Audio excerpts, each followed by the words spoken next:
नमस्कार दोस्तों, मैं सुरेश आप सभी का स्वागत करता हूं। दोस्तों, आज हम मध्य प्रदेश की जो बदलती राजनीतिक जो घटनाक्रम है उस पर चर्चा करने वाले हैं। कुछ देर पहले हमने भोपाल के और मध्य प्रदेश के जाने माने पत्रकार डॉक्टर अनिल सिरवैया जी से भी बात किया। उन्होंने कहा कि जो जनता है वो कहीं ना कहीं ठगा महसूस कर रही है। वो सपा को या बसपा के प्रत्याशियों को वोट देती है और उसके बाद उनके जो भी प्रत्याशी होते हैं वो भाजपा या कांग्रेस में चले जाते हैं। फिर उनके वोट देने का मतलब क्या होता है? तो मध्य प्रदेश के जनता जो है काफ़ी दुविधा में है कि वो आखिर किसे, बसपा या सपा को चुनने से उनको इससे अच्छा कि वो कांग्रेस या बीजेपी को चुन ले, इस प्रकार की बात कह रहे हैं। और सपा ने जो अभी अपने जो विधायक को निलंबित किया है, ये कहीं ना कहीं एक अच्छा संकेत है। यश जी, आप क्या सोचते हैं? आपकी पार्टी इस बारे में क्या विचार कर रही है? आपका क्या नजरिया है इस मुद्दे पर? देखिए, समाजवादी पार्टी सभी वर्गों को, सभी जाति धर्मों को साथ लेकर के चलती है। लेकिन जी। राजनीतिक प्रतिद्वंद्विता में जो आजकल एक जहर घोलने की बीमारी शुरू हो चुकी है और जनता को वो जहर पीने की जो आदि हो गई है कि समाजवादी पार्टी के लिए जो दुष्प्रचार किया जा रहा है, जनता उस दुष्प्रचार को आईटी सेल की टेक्नोलॉजी के माध्यम से ग्रहण करने लगी है। आज जितनी भी बातें हैं, हमारी जो प्रबुद्ध वर्ग है, बुद्धिजीवी वर्ग है, वो व्हाट्सएप से सारा ज्ञान अर्जित करना चाहता है, उसकी सच्चाई तक नहीं जाना चाहता है। जिस तरीके से हमारे पार्टी के राष्ट्रीय अध्यक्ष श्री अखिलेश यादव जी के लिए मकान खाली करते समय तमाम बातें हुई, मैं विस्तार में इसीलिए बात कर रहा हूं क्योंकि शायद तभी मैं अपनी बात ठीक तरीके से रख पाऊंगा। जी। उसमें उन्हें पूर्व मुख्यमंत्री के नाते एक सरकारी मकान मिला। उस सरकारी मकान, क्योंकि पूर्व मुख्यमंत्री तो अब वो जिंदगी भर रहेंगे, और पूर्व मुख्यमंत्री के नाते जब मकान मिला, उस मकान को उन्होंने अपनी सुविधा के अनुसार से अपने निजी खर्चे पे चीजें जुटाई और उस पर सब चीजें करी। लेकिन जो जिसको हम गोदी मीडिया कहते हैं, गोदी मीडिया के मार्फत से ये दिखाया गया कि जब मकान खाली किया गया तो बहुत सारी चीजों को बर्बाद कर दिया गया मकान के अंदर।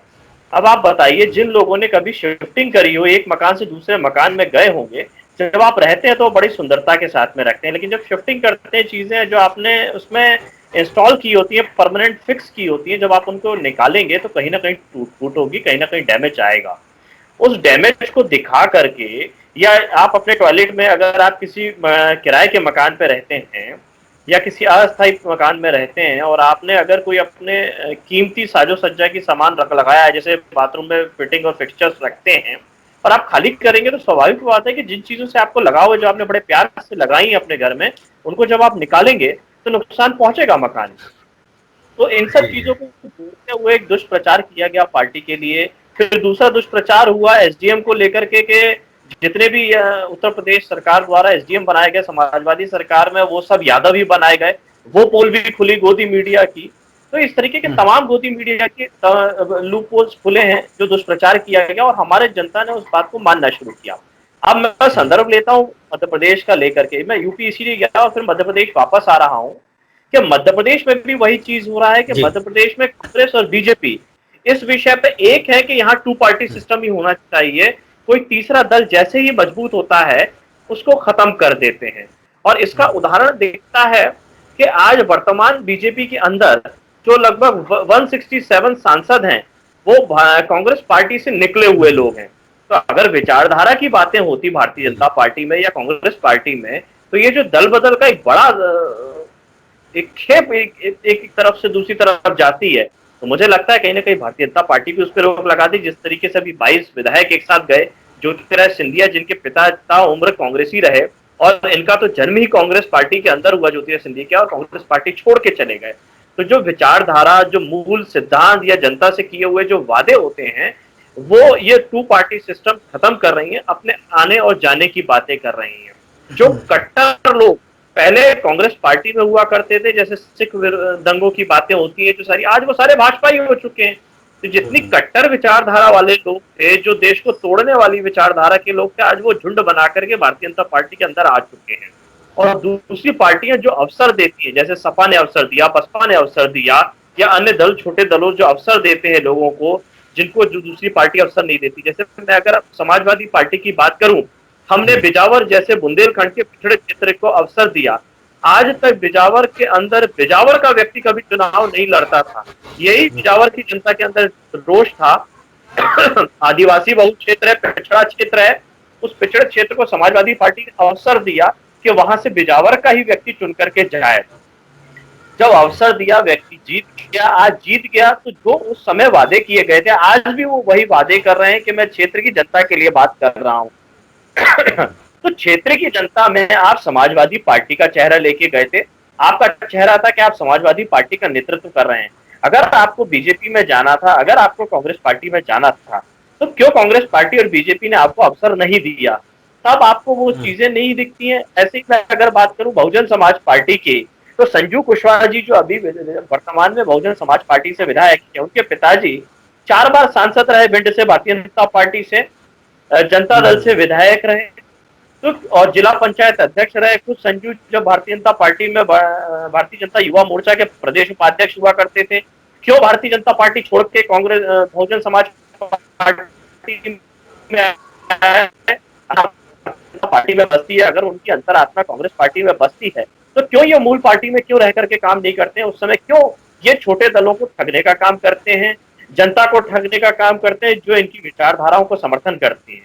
मैं हिटलर का उदाहरण देना चाहूंगा कि जब हिटलर ने इस तरीके की चीजें करी थी, इमोशनल ब्लैकमेल करने का काम किया था पूरे देश की जनता को, जर्मनी की पूरी जनता को, तो सब लोग उनकी इमोशनल बातों में आ गए थे और उनका समर्थन कर रहे थे। केवल एक व्यक्ति ऐसा था, केवल एक व्यक्ति ऐसा था जो उस समय विरोध करा था, और उस विरोध करने वाले स्वर को लोगों ने दबाने का काम किया, विरोध किया उसका कि ये आदमी गलत है। लेकिन बाद में आज हिटलर का क्या हश्र है? आज हिटलर का कोई नाम नहीं लेना चाहता, हिटलर की विचारधारा पे कोई नहीं चलना चाहता। वही स्थिति भारतीय जनता पार्टी की है। आज लोग भारतीय जनता पार्टी से जोड़ रहे हैं, आज भारतीय जनता पार्टी की तरफ आकर्षित हो रहे हैं केवल सत्ता के लोभ में, केवल एक जो इमोशनल बातें करके लोगों को ठगा जा रहा है, जो हमने 2014 में भी देखा, आज 2019 में भी देखा। लेकिन वास्तविकता आप देख रहे हैं। अभी आप देखिए, मध्य प्रदेश के अंदर भारतीय जनता पार्टी की सरकार बनी, पुलिस विभाग के बड़े अधिकारी ने इंदौर के अंदर सारी चाइनीज मोबाइल एप्लीकेशंस को मोबाइल के अंदर से पुलिस विभाग से हटाने की बात, 24 घंटे भी नहीं हुए उस निर्णय को वापस ले लिया। तो ये जो इनकी विचारधारा है, किसी तरीके से कोई स्थायी भारतीय जनता पार्टी की नहीं है।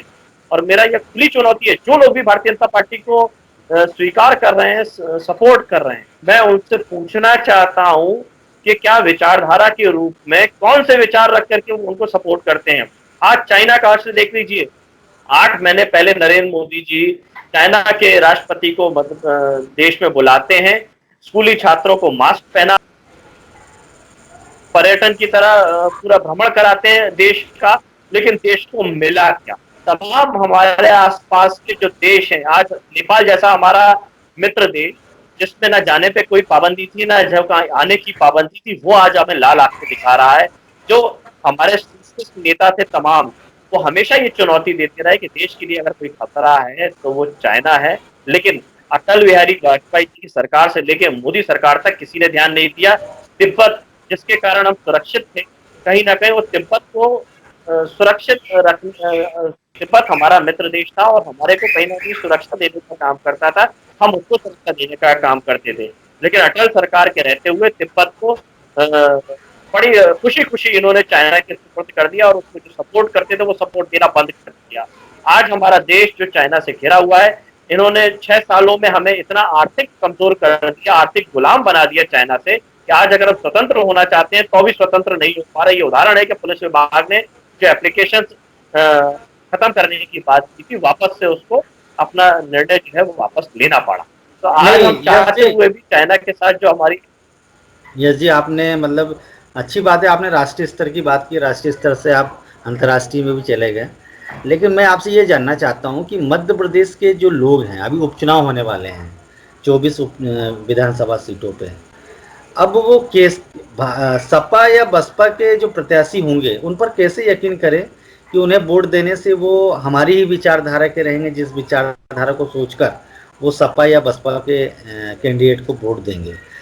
क्योंकि जैसे आपने शुक्ला जी को टिकट दिए थे और या बसपा ने कुशवाहा जी को दिए थे, आपने बताया उनके पिताजी 4 बार भाजपा से थे, तो जवाबदारी तो पार्टियों की होती है कि जो कैंडिडेट चुनते हैं तो वो कैसा है कैसा नहीं है, और थोड़ा उसके देखना पड़ेगा।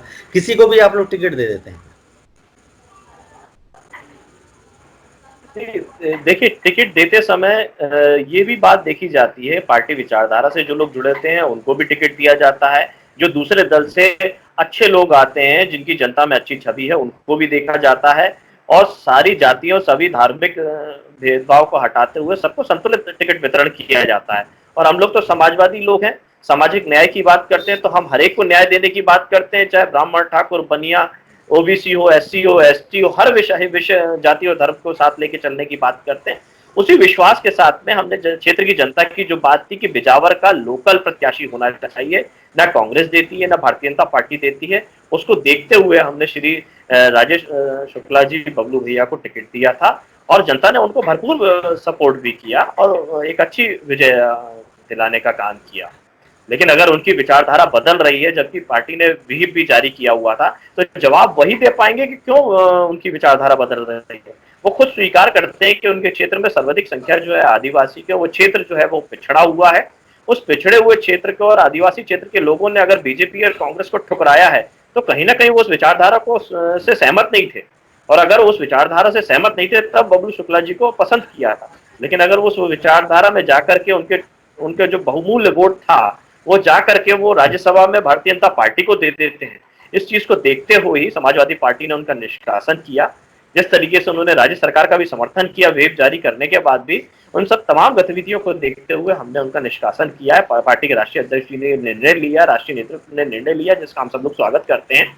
और हम अपील करते हैं हर मध्य प्रदेश की जनता से कि वो जिसको भी जिताएं, चाहे वो सपा, बसपा, कांग्रेस, बीजेपी, किसी से भी हो, मूल रूप से अगर वो विचारधारा से पलटता है तो ये जनता के वोट का अपमान है, और अगर वो क्षेत्र में दोबारा आता है तो उससे हिसाब किताब जरूर होना चाहिए। जैसे ये 24 उम्मीदवार अभी आने वाले हैं, इनसे हिसाब किताब जरूर होना चाहिए। इनके पुराने ये बात आपने बहुत अच्छी कही जैसी, आपने ये बात बहुत ही अच्छे से कही। जी जी जी। इनसे पुराने फोटो, जिनके पुराने वादे, इनसे खंगालने चाहिए कि ये जो आप अंतरात्मा की बात, जो आपकी अंतरात्मा रातों रात बदल जाती है, जनता क्यों आपके साथ बदले। जनता ने तो अपनी विचारधारा स्पष्ट करके रखी है कि जिन 22 सीटों पे उन्होंने भाजपा के खिलाफ वोट दिया था, आज वो 22 के 22 अगर भाजपा की गोदी में जाके बैठ गए हैं, तो उनको अगर भारतीय जनता पार्टी दोबारा टिकट दे रही है, या ज्योतिराज सिंधिया जिनको वोट मिला है जनता का, कहीं ना कहीं जो राज्यसभा में गए हैं विधायकों के वोट के माध्यम से या आम जनता के वोट के माध्यम से ही गए हैं, तो ये इन्होंने जनता को ठगा है, और हिसाब किताब जनता के बीच में जरूर होना चाहिए। और मैं ये कहना चाहूंगा कि ये जो देशभक्ति और राष्ट्रद्रोह की जो बातें लगातार चल रही हैं, मैं उनको भी दोषी मानता हूं जो खामोशी से ये सारी चीजें देख रहे हैं। आप देख रहे हैं WLBS न्यूज। चैनल को सब्सक्राइब करना और बेल आइकन को प्रेस करना ना भूले।